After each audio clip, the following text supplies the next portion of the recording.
আসছে ঈদে যাই রান্না করি না, কাবাব তো অবশ্যই থাকবে। এই কাবাবটা আগে থেকে বানিয়ে ফ্রিজে সংরক্ষণ করতে পারবেন। আজকের কাবাবটা বানানো এত সহজ। ঝটপট স্বামী কাবাব বানানোর জন্য আমি এখানে 1 কাপ বুটের ডাল 3 থেকে 4 ঘন্টা পানিতে ভিজিয়ে রেখেছিলাম। এখন কয়েকবার পানি চেঞ্জ করে ধুয়ে একটা পাত্রে নিয়ে নিচ্ছি। সাথে দিয়ে দিচ্ছি এখানে 500 গ্রামের মতো বিফ, হাড় ছাড়া আছে।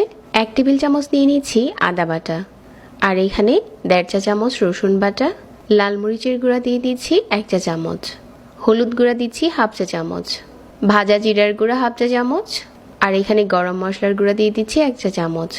1 চা চামচ লবণ দিয়ে দিচ্ছি। 2 কাপ পানি দিয়ে ভালো করে নেড়েচেড়ে মিশিয়ে নিচ্ছি। ব্যস্ততার কারণে বাজারে যাওয়া হয়ে ওঠে না, তাই আমার আজকের রেসিপির সকল ingredients online grocery shopping site Pandamart থেকে অর্ডার করে এনেছি। তাছাড়া এখানে চাল, ডাল, মাছ, মাংস, ডিম, শাক সবজি, তেল, মশলা সবকিছুই পান্ডামার্টে পেয়ে থাকি। এতে করে আমার অনেক সময় বেঁচে যায়। তাই আপনারাও পান্ডামার্টে অর্ডার করতে পারেন। এই ভিডিওর কমেন্টে গিয়ে লিঙ্কে ক্লিক করে অর্ডার করুন আপনার প্রয়োজনীয় সকল পণ্য। সসপ্যানটা চুলাতে বসিয়ে দিয়ে ঢাকনা দিয়ে ঢেকে দিচ্ছি আর মিডিয়াম আঁচে সিদ্ধ করে নিচ্ছি। পানিটাও টেনে গেছে, খুব ভালো করে ডাল আর মাংস সিদ্ধ হয়ে গেছে। ঝোলটা এখন এরকম আছে। একদম ঝোলটা টানিয়ে চুলা থেকে নামিয়ে এটা ঠান্ডা করে ব্লেন্ডারে দিয়ে আমি ব্লেন্ড করে নিয়েছিলাম। আপনারা চাইলে কিন্তু এটা শিলপাটায়ও পিষে নিতে পারেন। এখন দিয়ে দিচ্ছি মিহি করে কুচি করে নেওয়া 1/2 কাপ পেঁয়াজ কুচি, আর দিয়ে দিচ্ছি কাঁচামরিচ কুচি। হোমমেড স্পেশাল গরম মশলা দিয়ে দিচ্ছি 1/2 চা চামচ।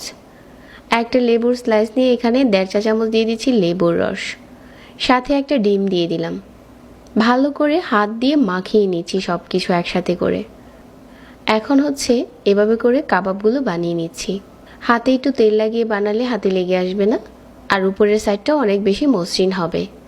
তো আজকে এভাবে করে সবগুলো কাবাব বানিয়ে নিচ্ছি। আর এই পর্যায়ে কিন্তু কাবাবগুলো ডিপ ফ্রিজে সংরক্ষণ করতে পারেন, যখন দরকার হবে শুধু ভেজে খেতে পারবেন। মিডিয়াম আঁচে তেল গরম করে নিয়েছি, আর গরম তেলের উপরে একটা একটা করে দিয়ে দিচ্ছি।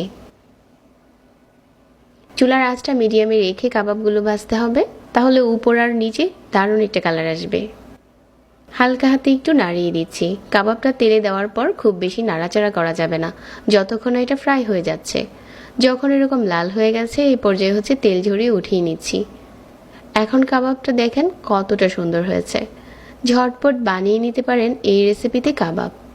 যাদের কাছে প্রতিনিয়ত আমার সহজ রেসিপিগুলো ভালো লাগে, পেজ ফলো করে রাখবেন। এখন চলুন একটা কাবাব ভেঙে শেয়ার করি। ঝটপট বানানো হয়ে গেল স্বামী কাবাব। যারা এতক্ষণ সাথে ছিলেন সবাইকে আবারও ধন্যবাদ জানিয়ে আজকে এখানে বিদায় নিচ্ছি। আল্লাহ হাফেজ।